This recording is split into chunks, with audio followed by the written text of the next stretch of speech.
सरकार दो आलम सल्लल्लाहु तआला अलैहि वसल्लम की एक हदीस समाअत करते हुए चले, मोहब्बत के साथ बोले सुभान अल्लाह। अन अबी हुरैरा रज़ियल्लाहु तआला काला काला रसूलुल्लाह सल्लल्लाहु तआला अलैहि वसल्लम आयतुल मुनाफिक़ि सलास व ज़ादा मुस्लिमुन इन सल्ला व सामा व ज़यमा अन्नहु मुस्लिमुन इला आखिरिल हदीस। मोहब्बत से बोलो सुभान अल्लाह। रावी हज़रत अबू हुरैरा रज़ियल्लाहु तआला अन्हु इरशाद फरमाते हैं, नबी अकरम सल्लल्लाहु तआला अलैहि वसल्लम ने इरशाद फरमाया, आज आयतुल मुनाफिक़ सलास, मुनाफिक की तीन निशानियां हैं, मुनाफिक की तीन खसलतें हैं। सरकार दो आलम सल्लल्लाहु तआला अलैहि वसल्लम की इस हदीस में हजरत मुस्लिम इतना और ज्यादा करते हैं, व इन सल्ला व सामा व ज़यमा अन्नहु मुस्लिमुन, अगरचे वो इंसान नमाज भी पढ़ता हो, रोजे भी रखता हो, अपने आप को मुसलमान भी कहलाता हो, अगर ये तीन बातें उसमें पाई जा रही है, सरकार फरमाते हैं उसमें मुनाफिकत की खसलत पाई जाएगी। सरकार की बात पे आप गौर करें, सरकार ने इरशाद फरमाया, अगरचे नमाजी हो, अगरचे रोजेदार हो, अगरचे अपने आप को मुसलमान कहलाता हो, अगर इसको तफसील में लेके चले तो अगरचे कुरान पढ़ने वाला हो, अगरचे नमाज पढ़ने वाला हो, अगरचे सच बोलने वाला हो, अगरचे लोगों की भलाइयां करने वाला हो, अगरचे खुदा और रसूल की राह में चलने वाला हो, लेकिन अगर ये तीन बातें हैं, सरकार फरमाते हैं उसमें मुनाफिकत की खसलत पाई जाएगी। सबसे पहले सरकार ने इरशाद फरमाया, इदा हद्दसा कज़्ज़बा, जब बात करे तो बात के अंदर झूठ बोले।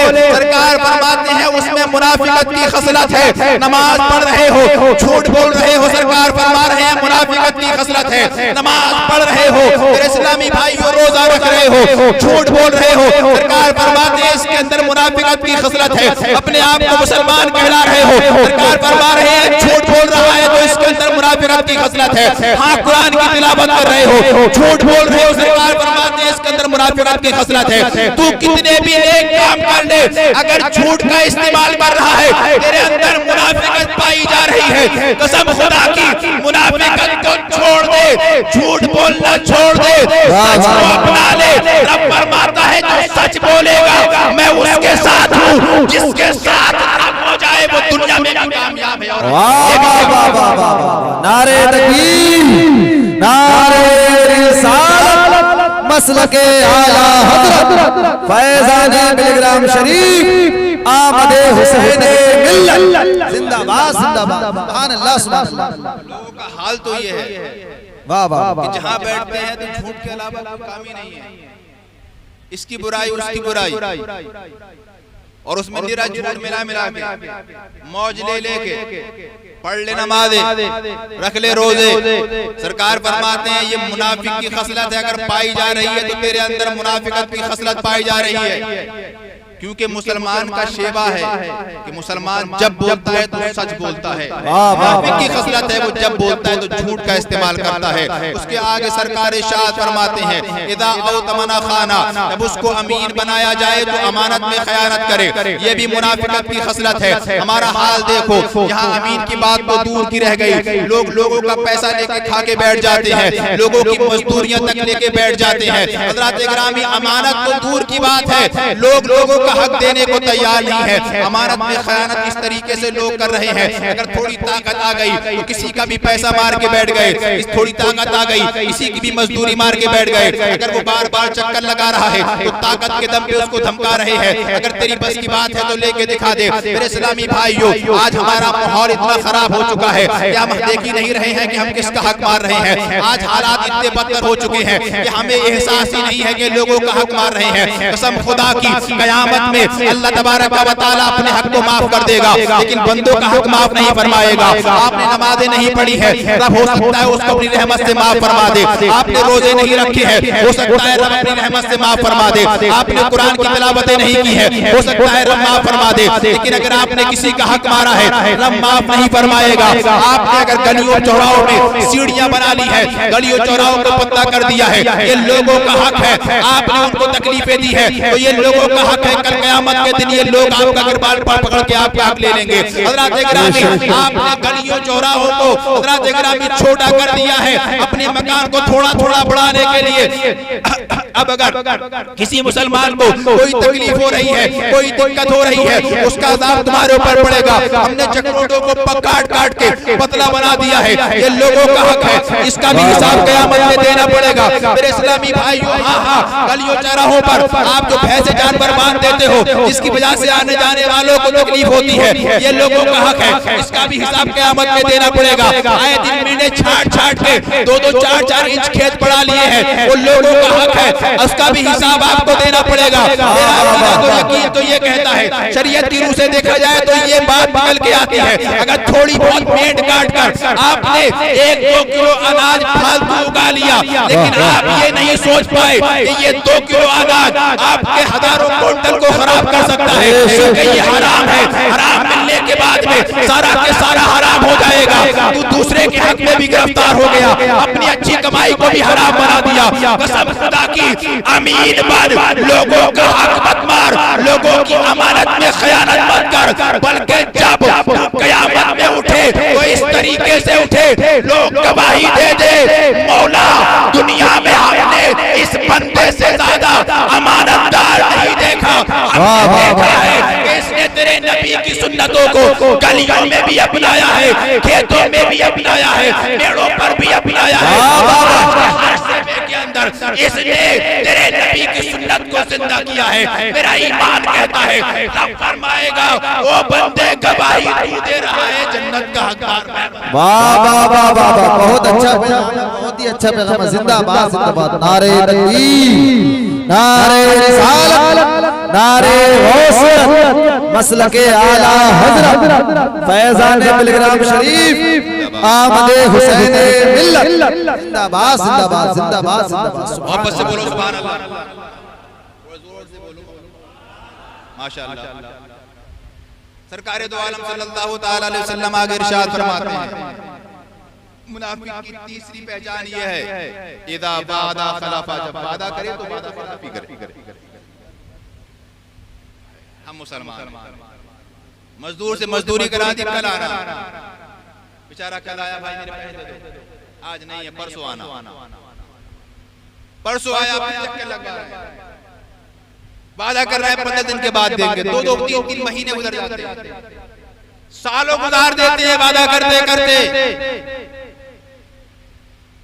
ये नहीं सोचते कि हम कर क्या रहे हैं। सरकार फरमाते हैं, ये मुनाफिक की पहचान है, मुसलमान की नहीं।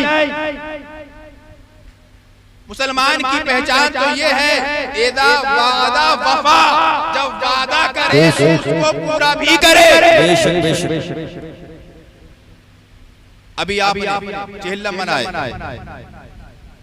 करबला के वाक़यात आपने सुने, वादा मेरे अब्बास ने किया था किससे, हजरत सकीना से, बेटा मैं पानी ला कर दूंगा, इसको मैं बहुत जल्दी छोटा करके समेटने की कोशिश करूंगा, क्योंकि मैं चाहता हूं कि कुछ और बातें भी आप तक पहुंच जाए। हजरत गिरामी, अगर इसको फैलाऊंगा तो बात बहुत लंबी हो जाएगी। वादा किया, बेटा पानी ला के मैं दूंगा। मेरे इस्लामी भाइयों, मशकीला कांधे पे लादा, आप चल दिए मैदान कारजार की तरफ। हजरत गिरामी हुसैन आगे आते हैं, आने के बाद कहते हैं, कहाँ जा रहे हो? मेरे अलमबरदार तुम हो, मेरे खलीमों के मुहाफिज तुम हो। हजरत अब्बास अलमबरदार कहते हैं, इमाम अली मकाम, मैं अपनी बच्ची से वादा कर चुका हूँ, वादा निभाने जा रहा हूँ, बोलो सुभान अल्लाह। हजरत अब्बास चल रहे हैं वादा निभाने के लिए। मेरे इस्लामी भाइयों, नहरे फरात पे पहुंचे, पहुंचने के बाद में मेरे अब्बास ने क्या किया, पानी हाथ में लिया, पीने के लिए उठाया। कसम खुदा की, दिल कांप जाता है, रूह तड़प जाती है। हैरान हूँ, एक इंसान 3 दिन का भूखा प्यासा है, एक इंसान 3 दिन से पानी को तरस रहा है, हाथ में पानी मौजूद है, अब्बास के हाथ में पानी है, 3 दिन से प्यास लगी है, होठों के अंदर और खुश्की दौड़ गई है। जब तक आदमी प्यासा होता है, पानी सामने न हो, बर्दाश्त होती है, लेकिन यहाँ पानी हाथ में मौजूद है। मेरे इस्लामी भाइयों, गौर करना और मेरी बात को समझने की कोशिश करना। अगर अल्लाह ने थोड़ी बहुत समझ दी है तो मेरी बात को समझ के अपने सीने से लगाने की कोशिश करना। पानी हाथ में है, 3 दिन का भूखा प्यासा इंसान पानी हाथ में लेके सोच रहा है, इस पानी की जरूरत मेरे इमाम अली मकाम को भी है, इस पानी की जरूरत मेरी बच्ची सकीना को भी है, इस पानी की जरूरत मेरे खानदान, मेरे कबीले, मेरे दोस्तों अहबाब को भी है। हज़रात गिरामी, गौर करना, 3 दिन का भूखा प्यासा इंसान पानी लेने आया है, पानी भर चुका है, ये सोच लेता कि मैं मैं तो पानी पी ले रहा हूँ और उसके बाद ले जाकर अपनों को पानी पिला दूंगा। मगर वो दुनिया वालों को सिखाने आए थे, वो दुनिया के लोगों पहले अपनों का ख्याल किया जाता है, बाद में अपना ख्याल किया जाता है। सुभान अल्लाह, सुभान अल्लाह। हमारे हालात माशाअल्लाह, बहुत थोड़े आगे बढ़ जाओ, इधर आ जाओ। पानी हाथ में लिया, छोड़ दिया, बताया दुनिया के लोगों सबक सीखो, अपना ख्याल बाद में, पहले अपनों का ख्याल रखो। हमारा हाल क्या है? हम अपने बाप का ख्याल नहीं रख पा रहे, अपने भाई का ख्याल नहीं रख पा रहे, अपने अजीज व अकारिब का ख्याल नहीं रख पा रहे, अपने रिश्तेदारों का ख्याल नहीं रख पा रहे, अपने खानदान वालों का ख्याल नहीं रख पा रहे, अपने मिलने जुलने वालों का ख्याल नहीं रख पा रहे, अपने दोस्तों अहबाब का ख्याल नहीं रख पा रहे हैं। मेरे इस्लामी भाइयों, बात पे भाई को छोड़ दिया, बात पे माँ बाप से अलग हो गए, बात पे मेरे इस्लामी भाइयों को ताने देने लगे, बात में दोस्तियों को खत्म कर दिया, बात पे खानदान से अलग हो गया, बात पे रिश्तेदारियां तोड़ दी। कसम खुदा की, आप इसको मामूली बात समझ रहे हो, आपके लिए एक खेल तमाशे है, लेकिन आओ सुनो नबी की ज़बान से, नबी क्या फरमाते हैं। मेरे नबी इरशाद फरमाते हैं, ला यदखुलुल जन्नता खुद्दाउन, सरकार इरशाद फरमाते हैं, जन्नत में बिला वजह शरई रिश्तेदारियां तोड़ने वाला दाखिल नहीं होगा।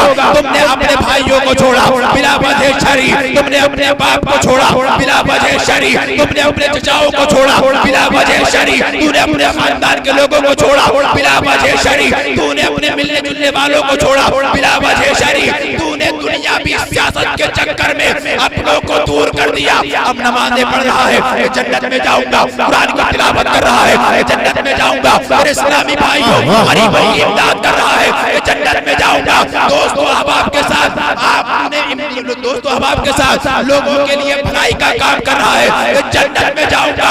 कसम खुदा की, नमाज़ें पढ़ ले, रोजे रख ले, कुरान की तिलावत कर दे, लेकिन जब नबी ने फरमा दिया कि वो इंसान जिसने बिला वजह शरई रिश्तेदारी को तोड़ दिया वो जन्नत में नहीं जाएगा। कोई दुनिया की ताकत जो तुझे जन्नत में दाखिल कर। नारे तकबीर, नारे रिसालत, नारे गौस।